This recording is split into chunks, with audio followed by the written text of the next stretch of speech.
El doctor se quedó callado unos segundos. Miraba sus papeles como si dudara de lo que leía. Yo lo observaba fijo, esperando una frase que ya sospechaba. No hablaba. Solo tragaba saliva y respiraba hondo, como quien carga con el deber de destrozar esperanzas. Señor Duarte, dijo al fin, los resultados llegaron. Yo miré al bebé. Dormía tranquila en la cuna de acrílico. Piel clarita. Cabello negro azabache. Ojos cerrados como si nada importara. No se parecía en nada a mí. Ni a mi madre. Ni a mis hermanas. Ni a nadie de mi familia.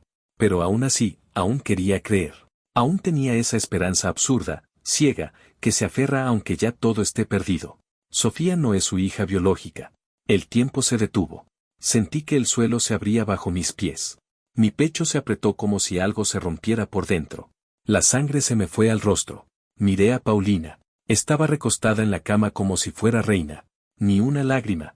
Ni una excusa.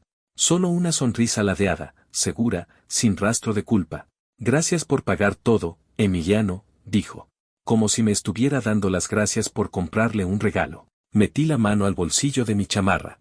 Saqué un sobre grueso. Lo había preparado por si acaso. Gastos detallados, consultas, ultrasonidos, habitación privada, incluso el letrero con el nombre que ella eligió, Sofía Emilia, en honor a mi mamá. Caminé hasta su cama y le dejé el sobre encima de las sábanas. Ahí está todo. Lo que costó tu mentira. Léelo con calma. Y ojalá te atragantes con cada peso. Ella lo abrió. Alcanzó a leer apenas la primera hoja. Vi cómo le cambiaron los ojos. Esa expresión que solo aparece cuando se toca su punto débil, el dinero. Tragó saliva. Me acerqué, esta vez para decirle algo muy claro, muy frío. No es mi hija. No es mi responsabilidad. Y me di la vuelta. Salí del cuarto. Las enfermeras que estaban por ahí se hicieron a un lado. Nadie me detuvo. Nadie me dijo nada. Ni un murmullo. Solo el sonido de mis pasos sobre el piso de cerámica. Presioné el botón del elevador con el nudillo. La mandíbula apretada, los músculos tensos. Me temblaban las manos. No de miedo, de contención, porque necesitaba controlarme, porque si no, hubiera arrancado una silla del suelo y la habría estampado contra la pared. Pasé 9 meses creyendo en esa niña, soñando con enseñarle a montar bici, con leerle cuentos, con ver caricaturas juntos los domingos. Y todo era una mentira. Mientras yo buscaba el mejor pediatra, ella sonreía después de yoga prenatal y decía que la bebé le pateaba fuerte, como yo cuando me emocionaba. Mi celular vibró. Un mensaje. Paulina, no seas dramático. Sigues siendo mi esposo. No contesté. La bloqueé. No me fui a casa. Fui directo a un hotel pequeño, uno que quedaba al sur de Guadalajara. Pedí habitación en efectivo. Al fondo, lejos del ruido. Me senté al borde de la cama sin encender la luz. Solo escuchaba los sonidos del tráfico lejano, los gritos de un vendedor en la calle. Afuera el mundo seguía. Adentro, yo me rompía. Le di todo. Tiempo. Esfuerzo. Planes. Sueños. Cambié mi carro por uno más viejo para ahorrar. Remodelé el cuarto que sería la nursería. Pinté las paredes de lavanda. Colgué estrellitas. Y ella me usó. No solo me fue infiel. Me convirtió en inversionista de su engaño. Y lo peor, no pidió perdón. Cuando uno ama, no ve. Se vuelve ciego a propósito. Las señales estaban ahí. Siempre llegaba tarde los jueves. Decía que eran juntas largas. Pero olía distinto. A perfume caro. A ropa recién cambiada. Decía que el yoga la dejaba cansada. Que necesitaba dormir sola. Que no le gustaba que le tocara la panza. Yo le creí. Abrí la app del banco. Busqué los movimientos. Ahí estaba, un retiro de 53,000 pesos, justo antes de su fin de semana de amigas en Tequila. ¿Para qué? Belleza integral, decía el registro. Spa. Masajes. Faciales. Recordé que le pregunté si quería que la acompañara. No, te aburrirías. Cosas de mujeres, me dijo riendo. Claro. Apagué el celular. No quería hablar. No quería llorar. Solo necesitaba espacio. Porque algo dentro de mí ya había cambiado. Ese no era el final. Era el inicio. De algo que ella nunca vio venir. Desperté con el primer rayo de sol colándose entre las persianas baratas del hotel. No me sentía descansado. Apenas dormí unas horas. Y las que logré dormir, las pasé viendo su cara en mi mente. Su sonrisa. Esa frase maldita. Gracias por pagar todo. como si hubiera financiado una obra de teatro en la que yo era el tonto de turno. Me levanté, fui al baño, me lavé la cara con agua helada, me miré al espejo. Tenía los ojos rojos, no de llorar, yo ya no lloraba, sino de cansancio. De una rabia que no encontraba salida. La traición no te destruye en un golpe. Te va carcomiendo, lento, como ácido. Tomé mi celular. Nada de mensajes. Ni de Paulina, ni de sus amigas, ni de nadie. El silencio era más ruidoso que un grito. Y entonces me invadió una pregunta. ¿Qué más me estaba ocultando? Porque eso era lo que dolía. No solo la mentira de Sofía. Era todo lo que probablemente estaba detrás. Las noches que llegaba tarde, las reuniones de trabajo, las veces que evitaba el contacto físico, las escapadas con amigas, los fines de semana de desconexión. Decidí regresar a la casa. No para hablar, no para discutir. Fui como un investigador. A recolectar pruebas. A entender la magnitud del engaño. Llegué poco antes del mediodía. La calle estaba tranquila. La casa, mi casa, lucía limpia, más de lo normal. Extrañamente ordenada. Eso ya era raro. Paulina jamás había sido obsesiva con la limpieza.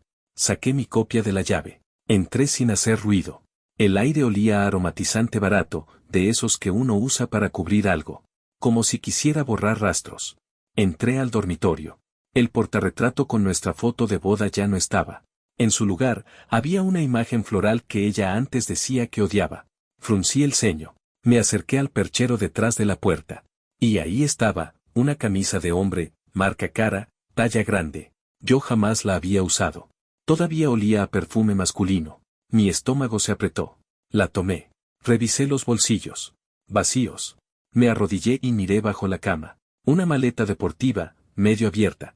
Dentro, unos tenis talla 30, un rastrillo, un desodorante y una cadena plateada. Paulina siempre decía que ese tipo de collares le parecían nacos. Pero claramente le gustaban en el cuello de otro. Me senté en el borde de la cama. Respiré profundo. Ya no era su posición. Era real. Había otro. Quizás desde hacía meses. Tomé mi celular y empecé a tomar fotos. Todo. La camisa. La cadena. El desorden calculado. Esto no era para pelear en tribunales. Era para no olvidar. Para que cada vez que dudara de mí, recordara quién era ella de verdad. En ese momento, escuché la puerta principal. Me giré. Paulina entró con un smoothie en la mano y el hoodie de algún otro hombre. Se detuvo al verme. No se sorprendió. Ah, dijo con frialdad. Supongo que ya no estás en el hotel. Me puse de pie. La miré directo a los ojos. Eres asquerosa. Rodó los ojos. No seas dramático. Y fue ahí cuando supe que ya no había vuelta atrás. No había culpa en ella. Ni siquiera remordimiento. Solo indiferencia. ¿Quién es él? Pregunté. Ni siquiera titubeó. ¿Qué importa? Tú ya no formas parte de esto. Esa frase fue como una bofetada. No física. Más profunda. Como un corte emocional con cuchillo sin filo. Me dejaste creer que Sofía era mía. Me dejaste comprarlo todo. Y hasta la nombraste en honor a mi madre. Paulina dejó las llaves sobre la barra de la cocina. Me miró con esa expresión arrogante que siempre usaba cuando sentía que ganaba. Porque eres estable. Eres seguro. Eres bueno con los recibos. Con los pagos. Pero no con las emociones, Emiliano. A veces siento que prefería ser contador que esposo. Mi sangre hervía. ¿Eso justifica que te acuestes con otro? Ella dio un sorbo a su smoothie. Él me hacía sentir viva. Tú me hacías sentir como una cuenta por pagar. Ese fue el momento exacto en que entendí, esto ya no era tristeza. Era claridad.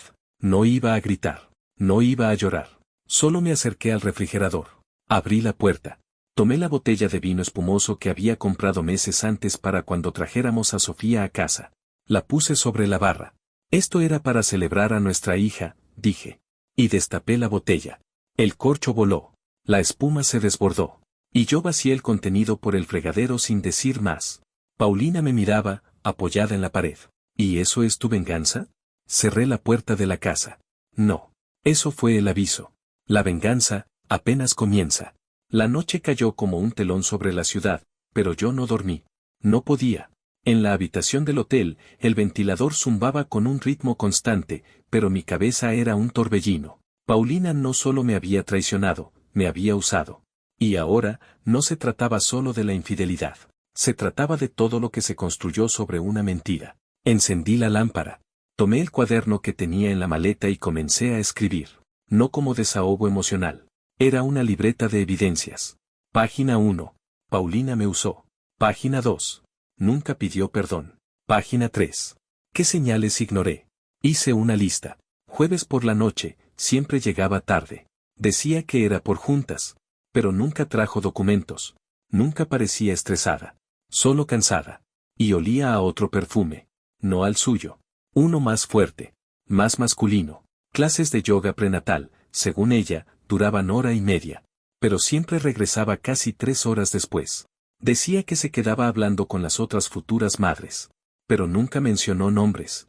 Ni una sola vez. Fin de semana en Tequila, decía que iba con amigas. Pagué yo. Pero no había fotos. Ni historias en redes. Ni etiquetas. Solo una factura en mi cuenta bancaria, Belleza Integral Spa. Entonces, recordé algo importante. Paulina usaba mi computadora. Teníamos una cuenta compartida de correo cuando comprábamos cosas del bebé. Ella usaba su propia laptop para el trabajo, pero, rara vez cambiaba contraseñas. Encendí mi portátil. Ingresé al correo que usábamos juntos. Probé la contraseña más vieja, Paulina 1989. Entró. Comencé a revisar. Bandeja principal vacía. Nada sospechoso. Pero luego vi algo, una carpeta archivada llamada Balance Emocional. La abrí. Y ahí estaba todo. Correos, mensajes reenviados, reservas de hotel, entradas a restaurantes. Fotos. Selfies. Todos con un nombre repetido, Alejandro Mendoza, aunque a veces solo firmaba como Alex. En uno de los correos, ella escribía: este fin fue perfecto. Gracias por hacerme sentir vista otra vez. Él ni lo nota. Él era yo. El hombre tenía coche. Un Nissan Altima negro. Había recibos de gasolina. Notas de Uber a nuestra casa, los jueves. Trabajaba en la misma empresa que Paulina. Departamento de marketing. Director. Divorciado. Viudo durante unos años. Eso explicaba mucho. El tipo no era una aventura. Era su plan de escape. Y entonces lo entendí. No me fue infiel solo físicamente. Me reemplazó antes de terminar conmigo. Imprimí cada correo. Cada recibo. Guardé todo en una carpeta. Esto no era por venganza impulsiva. Era estrategia. Fui a una papelería 24 horas y preparé un sobre anónimo. En el destinatario, Recursos Humanos, Grupo Valora S.A., la empresa donde Paulina trabajaba. Dentro, correos, fechas, fotos, confirmaciones de hotel. Todo lo que demostraba que una gerente mantenía una relación con un subordinado sin declararlo. Violación directa del reglamento interno. Lo dejé en el buzón de la torre corporativa a la mañana siguiente. Nadie me vio. Regresé al hotel.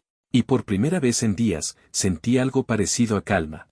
No porque me alegrara arruinarle la vida, sino porque ya no estaba esperando justicia, yo la estaba provocando. Encendí el celular. Mensajes nuevos. 3 de Paulina. No los abrí. Luego uno de su amiga Carla. ¿Estás bien? Pau dice que estás actuando raro. Sonreí. Ya estaba empezando. El juego de manipulación. La narrativa. Respondí con un solo mensaje. Revisa tu correo. Revisa bien. Bloqueé a Carla. Luego a 2 más. Esa tarde, me llamó Lucía Aranda. Lucía era la abogada de divorcios más temida de Jalisco. Me la recomendó un primo que pasó por un caso feo. La llamé el mismo día que salí del hospital. Me citó en su oficina en el centro. Piso 9, vista panorámica. Todo blanco. Sin una foto ni adorno. Pura firmeza. Te usaron, Emiliano, me dijo sin rodeos, tras leer mi carpeta. Pero no estás solo. Vamos a girar todo esto a tu favor. ¿Puedo demandarla? ¿Por fraude? Claro que sí. Emocional, financiero, incluso legal. Esto no fue solo una infidelidad. Fue un plan para explotar tu estabilidad. Eso, ante un juez, pesa mucho. Lucía no hablaba con emoción. Hablaba con precisión. Era un bisturí, no un martillo. Y eso era justo lo que necesitaba. ¿Y él? Pregunté. ¿Alejandro? Ella sonrió. Ya le cayó la primera llamada de Recursos Humanos. A Paulina le llegará pronto. ¿Quieres más? Podemos ir más profundo. La miré. Solo quiero una cosa, que no puedan dormir tranquilos. Ni uno. Ella asintió. Entonces prepárate. Esto apenas comienza. Los días siguientes no fueron silenciosos. No como los primeros. Ahora, el ruido venía de otro lado. No era el zumbido del ventilador en el hotel. Era el eco de los pasos de Paulina perdiendo control. El martes por la mañana, me llamaron del lobby del hotel. Señor Duarte, dijo el recepcionista con voz vacilante, hay una mujer abajo que dice ser su esposa. Está pidiendo subir. Me quedé en silencio unos segundos. Luego respondí. Ella ya no es mi esposa. Si vuelve, por favor, avisen a seguridad. Y colgué. No bajé. No necesitaba verla. No tenía nada más que decirle. Esa puerta se había cerrado. Esta vez, sin llaves. Esa tarde recibí un correo de Lucía. Conciso. Profesional. Paulina ha sido suspendida temporalmente de su puesto. Alejandro Mendoza, cesado de forma inmediata. La investigación interna los hundió. Lo leí 2 veces. Sentí una mezcla de alivio y justicia. No porque quisiera su ruina, sino porque era lo mínimo que merecían. Ahora ambos sabían lo que era perder algo valioso. Algo que creían intocable. El miércoles por la noche, me llegó un mensaje de mi madre. Una captura de pantalla. Era una historia de Instagram de Paulina. Una frase blanca sobre fondo negro, en letra cursiva. Las verdaderas traiciones vienen de quienes más amas. Clásico. Posando de víctima. Distorsionando los hechos. Como si fuera ella quien había sido engañada. Como si su mundo hubiera sido destruido por otro. No mencionaba nombres. Pero dejaba la puerta abierta para la simpatía de los que no sabían la verdad. Yo no comenté nada. Solo bloqueé su perfil. Ya no merecía ni mis ojos. El jueves por la mañana, mientras tomaba café en una cafetería cerca del centro histórico, la vi. Caminaba por la banqueta, sin maquillaje, el rostro demacrado, con el mismo hoodie que no era mío, hablando por teléfono, con paso ansioso. No me vio. Y yo no hice nada. No porque no sintiera nada, sino porque ya no era mi historia. Solo era un espectador.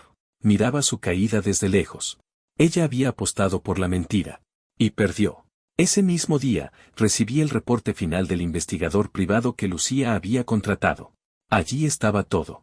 Alejandro había pagado varios de los viajes que Paulina le vendió como retiros de bienestar. Incluso había usado una tarjeta secundaria para reservar la habitación donde se habían quedado en su fin de semana en Tequila. La misma habitación que yo pagué pensando que era para ella y sus amigas. Pero lo que me dejó helado fue esto. Él también sabía de la prueba de paternidad. Había correos donde Paulina le escribía. Ya firmó el permiso. En unos días sabremos si sigue creyendo que es suya. Y él contestaba. No te preocupes, ese tonto no va a sospechar nada. Ese tonto era yo. Ellos sabían. Sabían que la niña no era mía. Sabían que me estaba aferrando a una mentira. Y les daba igual. Me dejaron pintar la habitación. Armar la cuna. Escribir el nombre en las paredes. Imprimí todo y se lo envié directamente a Recursos Humanos con nombre, fechas y detalles. No para destruir. Para dejar claro que yo nunca fui parte del engaño. Fui la víctima. Esa noche, Paulina llamó. 5 veces. No contesté. Después, un mensaje. Tenemos que hablar. Lo que hiciste ya fue demasiado. Demasiado. ¿Demasiado? Yo no mentí. No engañé. No jugué con sentimientos. No tomé el rol de padre de una niña que no era mía por conveniencia. Solo expuse la verdad. Y ahora la verdad la estaba alcanzando. El viernes en la tarde, Lucía me mandó una nueva actualización. Paulina había sido convocada por el consejo directivo de su empresa. Investigación disciplinaria. Su futuro laboral pendía de un hilo. Alejandro ya estaba fuera. Sin posibilidad de apelación. Y yo, por primera vez, no sentía dolor. Ni rabia. Solo claridad. Había cruzado un umbral. Ya no buscaba venganza. Buscaba liberación. Paulina quería guerra. Me la declaró con mentiras. Yo simplemente respondí con verdades. Y ahora, por fin, ella empezaba a saborear las consecuencias. El sábado por la mañana desperté sin sobresaltos. Por primera vez en semanas, el peso en el pecho no estaba ahí. No del todo. Quedaba el eco, sí, pero no era asfixiante. Me levanté, abrí la ventana del cuarto de hotel y dejé que el aire entrara. Guadalajara seguía su curso. La ciudad no se detenía por mi duelo. Y eso, en lugar de doler, me pareció justo. La vida continúa. La mía también. Después de desayunar, volví a escribir. El cuaderno ya no era solo un archivo de dolor. Ahora era un diario de claridad. En la página nueva escribí. Recuperar lo mío empieza con soltar lo que ya no lo es. Vendí el coche que compartíamos. Puse en venta la casa. Sí, esa casa que pinté pensando en una hija que nunca fue mía. No podía seguir respirando entre esas paredes. Era como vivir dentro de una tumba decorada. En cuestión de días, conseguí un comprador. Rápido, en efectivo. Firmé los papeles sin dudar. El pasado se puede enterrar, pero es mejor si primero le quitas las llaves de tu vida. Luego, llamé a un cerrajero. Cambié cerraduras del trastero, del buzón, del portón. Todo.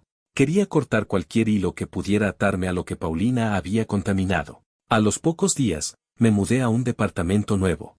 Más pequeño. En una zona tranquila, cerca de un parque. Sin fotos. Sin recuerdos. Solo espacio y silencio.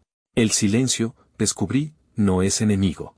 Es señal de que ya no hay mentiras gritando en tus oídos. Empecé a volver al gimnasio. Al principio me sentía ridículo, torpe. Pero cada gota de sudor era una manera de limpiar la rabia. Cada kilómetro en la caminadora era un paso más lejos de ella. También regresé a leer. Había libros que tenía abandonados. Historias a las que nunca les di tiempo. Empecé a llenarme de palabras que no venían de su boca. Palabras sin veneno. Y dormía. No perfecto, pero mejor. Ya no soñaba con su voz. Ya no me despertaba con el corazón acelerado. Era como si, poco a poco, mi cuerpo entendiera que estaba libre. Un día, caminando por el parque, vi a un niño con su padre. Jugaban con una cometa. El niño reía. El padre corría detrás, con una sonrisa sincera. Me detuve un momento. No sentí dolor. Sentí anhelo. No por Paulina, sino por algún día, en otro futuro, poder ser ese padre. Con un hijo que sí lleve mi sangre.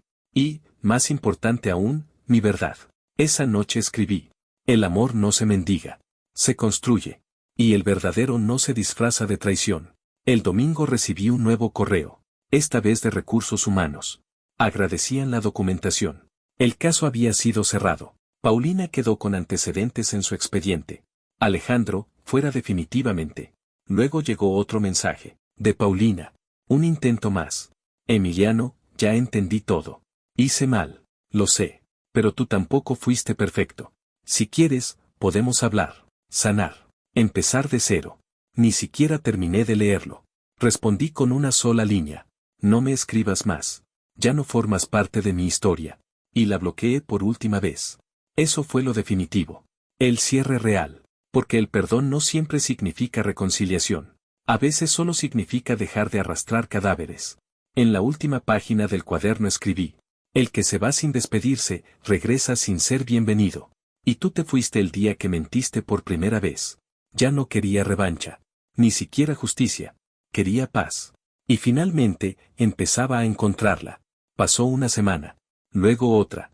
Y sin darme cuenta, ya habían pasado 30 días desde que salí de la clínica Santa Clara dejando atrás todo. A Paulina. A Sofía. Al hombre que yo era antes. ¿Y lo sorprendente? No me sentía vacío.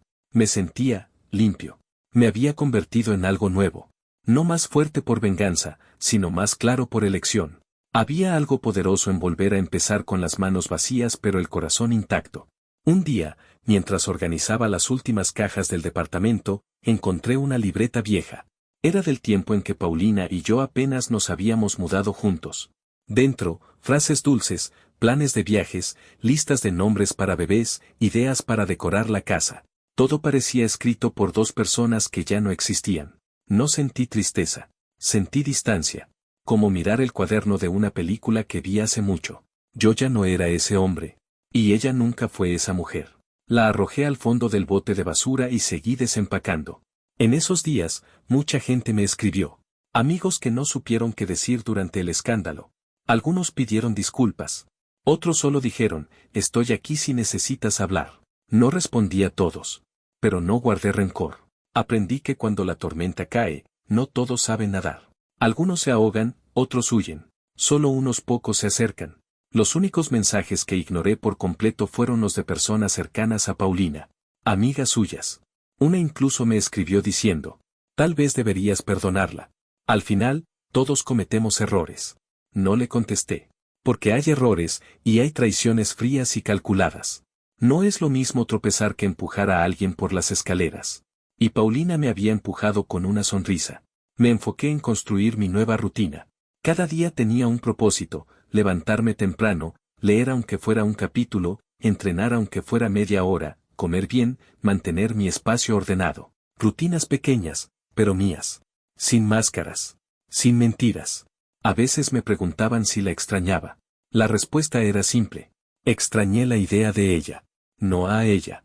Porque lo que uno extraña después de una traición no es a la persona, es a la versión que uno creyó que era. El personaje que construimos con pedacitos de ilusión. Una noche, mientras leía en el balcón, escuché una carcajada en el departamento de al lado. Música, voces, una pequeña reunión. Un amigo nuevo, Ernesto, me invitó a pasar. Acepté. No por soledad, sino porque sentí que podía entrar a un lugar sin sentir que estaba huyendo del mío. Me ofrecieron un mezcal suave. Hablamos de películas, del clima, de libros. En la mesa había una mujer, Clara, de sonrisa tranquila y mirada limpia. No coqueteamos. No hubo tensión. Solo dos personas conversando sin expectativas. Cuando la noche terminó, ella se despidió con un gesto amable y un «Qué gusto conocerte, Emiliano». No intercambiamos teléfonos. No hubo promesas. Pero al subir de nuevo a mi departamento, me sorprendí sonriendo. No por ella. Por mí. Porque por primera vez en meses, había estado con personas sin cargar peso en la espalda. Sin tener que fingir que estaba bien. Sin miedo a otra mentira. Volví a abrir mi cuaderno. Empecé una nueva sección. Ya no de heridas. De avances. Página 1. Hoy reí sin culpa. Página 2. Puedo estar solo sin sentirme incompleto. Página 3. La paz no es un destino. Es una decisión diaria. Desde entonces, cada semana agrego una más. No todas son felices. Algunas son duras. A veces aún duele, pero ya no domina. Me pregunto cómo pude amar tanto a alguien que me amaba tan poco. Pero todas son honestas. Mías. Y eso basta. Así, sin buscarlo, fui recuperando algo que creí perdido. Mi identidad. El martes por la tarde, mientras organizaba documentos en casa, recibí una llamada del conserje del edificio. Señor Duarte, hay una mujer abajo que insiste en hablar con usted. No quiso dar su nombre, pero dijo que es urgente y personal. Sabía quién era antes de que terminara la frase. Dígale que no estoy disponible. Si intenta quedarse, llamen a seguridad. Colgué. Me quedé un momento mirando la ventana. El cielo estaba gris, como anunciando tormenta. Y pensé, esto es lo que hace el pasado cuando ve que ya no lo necesitas. Intenta meterse por la fuerza. 30 minutos después, sonó mi celular. Número oculto. No contesté. Segundo intento. Tampoco. Tercero. Luego un mensaje. Sé que no quieres hablar, pero necesito verte. Una sola vez. En persona. Por favor. Ignoré el mensaje, pero el miércoles por la mañana, cuando salí a correr, ella estaba ahí, sentada en la banca frente al parque. Su cabello recogido. Sin maquillaje. Mirada cansada. Tenía en las manos algo que parecía una carta. Cuando me vio, se levantó de golpe. Caminó hacia mí. No rápido. Como si cargara piedras en los pies. Emiliano, dijo con voz baja. Por favor. No me detuve, pero tampoco me fui. Mantuve la distancia. ¿Qué haces aquí? Necesito cerrar esto. Bien. La miré con frialdad. No por odio. Por protección. Lo cerré hace semanas. Tú fuiste quien lo abrió mal. Ella respiró hondo. Lo sé. Sé todo lo que hice. Y no espero que me perdones. Solo, quería que me escucharas. Una vez. Silencio. Ella extendió la carta. No la tomé. No necesito leer nada. Es una disculpa. No escrita por orgullo. Es sincera. Solo quiero que sepas que, aunque no lo parezca, sí me arrepiento. Cada día. Me miró directo. Y por primera vez en mucho tiempo, no vi soberbia. No vi estrategia. Vi derrota. No de las que piden compasión. De las que finalmente entienden que el daño ya no se puede deshacer. Alejandro me dejó, dijo de pronto. Apenas comenzaron los problemas en la empresa, desapareció. Me dejó sola con todo. Asentí una vez. No por gusto. Por confirmación. Eso yo ya lo sabía. No vine a pedirte nada, continuó. Solo a reconocer que tú diste más de lo que yo merecía. Eso era verdad. Y aún así, agregó con voz temblorosa, me pregunto si alguna parte de ti, me recuerda bien. Me quedé callado. Luego respondí con calma. Te recordaré como la persona que me enseñó a no ignorar señales. Que me mostró lo que nunca quiero volver a permitir. Y que, sin saberlo, me obligó a encontrarme a mí mismo. Ella bajó la mirada. Por un momento creí que lloraría. Pero no lo hizo. Solo sostuvo la carta un segundo más y luego la dejó sobre la banca. Sé que ya no quieres saber nada de mí, dijo. Y lo respeto. Pero gracias, por escucharme. Dio media vuelta. Caminó lento hacia la salida del parque. No miró atrás. Y yo tampoco. La carta quedó ahí. No la tomé. Dejé que el viento hiciera lo suyo. Porque el perdón no siempre se da con palabras. A veces se da con silencio. Con ausencia. Con la decisión de no abrir heridas que ya sanaron. Volví a casa. Me duché. Me preparé un café. Me senté en el balcón. Y mientras veía a la ciudad moverse abajo, entendí algo con claridad perfecta. Ella volvió a buscar al hombre que rompió. Pero se encontró con el que nació del incendio. Después de aquel encuentro en el parque, no volví a saber de ella. No llamadas, no mensajes, no cartas olvidadas. Era como si, finalmente, ella también hubiera soltado la cuerda. Y eso me dio paz. No fue una paz eufórica, ni celebratoria. Fue una paz silenciosa. De esas que llegan una tarde cualquiera, mientras lavas los platos y te das cuenta de que nadie te miente por la espalda. No era la felicidad de una victoria. Era la serenidad de no vivir en guerra. Pasaron las semanas. El departamento empezó a parecer hogar. Compré plantas. Un par de cuadros. Nada exagerado. Todo elegido por mí. Por primera vez en años, cada objeto tenía sentido, no apariencia. Volví a salir con amigos. Algunos antiguos, otros nuevos. Comíamos tacos en la calle, reíamos sin tema, sin filtro. Y yo escuchaba con atención, no como alguien que espera su turno para hablar, sino como alguien que ya no tiene prisa por llenar el silencio.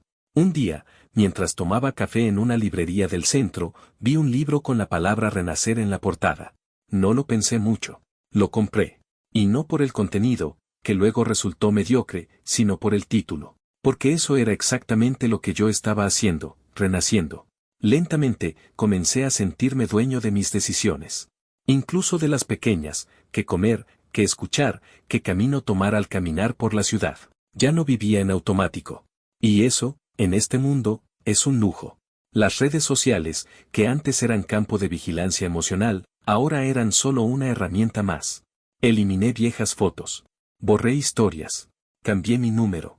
Limpié mi mundo digital como había limpiado mi casa. Sin rencor. Sin drama. Solo limpieza.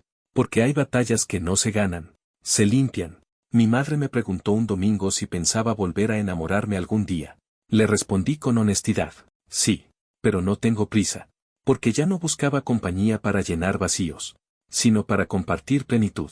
Aprendí que el amor no puede construirse sobre miedo a estar solo. Tiene que nacer desde la libertad, no desde la dependencia. Volví a escribir en mi cuaderno. Esa libreta que al principio fue refugio del dolor, luego testimonio del renacimiento. Las últimas páginas ya no hablaban de ella, ni de él. Hablaban de mí, de planes, de ideas, de futuros posibles. Página 34, hoy caminé sin mirar atrás. Página 35, la dignidad es más poderosa que la nostalgia. Página 36, no necesito venganza. Tengo memoria. Una noche, mientras preparaba la cena, recordé una frase que alguna vez escuché. La mejor respuesta es ser feliz donde ellos pensaron que estarías roto. Y sonreí. No porque ya no doliera. A veces aún duele. Hay días donde los recuerdos entran sin permiso. Como viento por una ventana mal cerrada. Pero ya no tumban muebles. Ya no apagan la luz. Ahora, simplemente pasan. Una tarde, encontré en un cajón una vieja pulsera que Paulina me había regalado. Ni siquiera recordaba que la tenía. La miré unos segundos. Y sin rabia, sin tristeza, la dejé sobre el mostrador del edificio. En una cajita, con una nota que decía, para quien necesite empezar de nuevo. Y me fui. Porque entendí algo esencial. Cerrar ciclos no es quemar puentes. Es aprender a no cruzarlos de nuevo. Y yo, por fin, había aprendido. Han pasado 6 meses desde que salí de la clínica Santa Clara. Medio año desde que dejé en esa habitación no solo a una mujer y a una niña, sino a un yo que ya no existe. Y hoy, al mirarme en el espejo, me cuesta reconocer al hombre que era antes. No porque haya cambiado por fuera, aunque sí lo he hecho, sino porque por dentro hay una diferencia que ya no se puede deshacer. Ahora me veo con claridad. Sin el reflejo distorsionado por mentiras. Sin la sombra de alguien más proyectada sobre mi piel. Volví a ser dueño de mi tiempo. De mi casa. De mi nombre. Vendí todo lo que nos ataba, la cama donde fingimos dormir juntos, las fotos que mentían amor, la ropa que ya no olía a hogar. Guardé algunas cosas, no por nostalgia, sino como pruebas. No para recordarla a ella, sino para no olvidarme de mí. Una noche, quemé lo último, cartas, regalos, notas. Lo hice solo, en silencio, no por rabia, sino como acto de cierre. Vi cómo el fuego transformaba todo en ceniza y entendí. No hay reconstrucción sin incendio. Hoy vivo tranquilo. No perfecto, pero firme. Tengo rutinas nuevas. Amigos nuevos. Sueños nuevos. Y aunque aún no hay alguien especial en mi vida, ya no siento el vacío que antes me apretaba el pecho. Al contrario, siento espacio. Para crecer. Para elegir mejor. He vuelto a sonreír. De verdad. Sin peso en los labios. He vuelto a caminar por las calles de Guadalajara sin mirar sobre el hombro, sin revisar cada rostro, sin miedo a tropezarme con el pasado. Ya no me escondo. Tampoco persigo. Y cuando alguien me pregunta qué pasó con aquella relación, respondo con calma. Me enseñó a no dejar mi dignidad en manos ajenas. No hablo mal de ella. No necesito hacerlo. La verdad, cuando se deja ser, habla sola. Ella quedó en el lugar que eligió, fuera. En su historia. No en la mía. Y yo estoy escribiendo una historia nueva. Una donde no soy víctima ni vengador. Solo soy un hombre que aprendió a amarse lo suficiente como para no quedarse donde no lo valoran. Mi cuaderno llegó a la última página. La llené con una frase sencilla. Sobreviví al incendio. Y aprendí a construir con las cenizas. La cerré. La guardé. Y salí a vivir.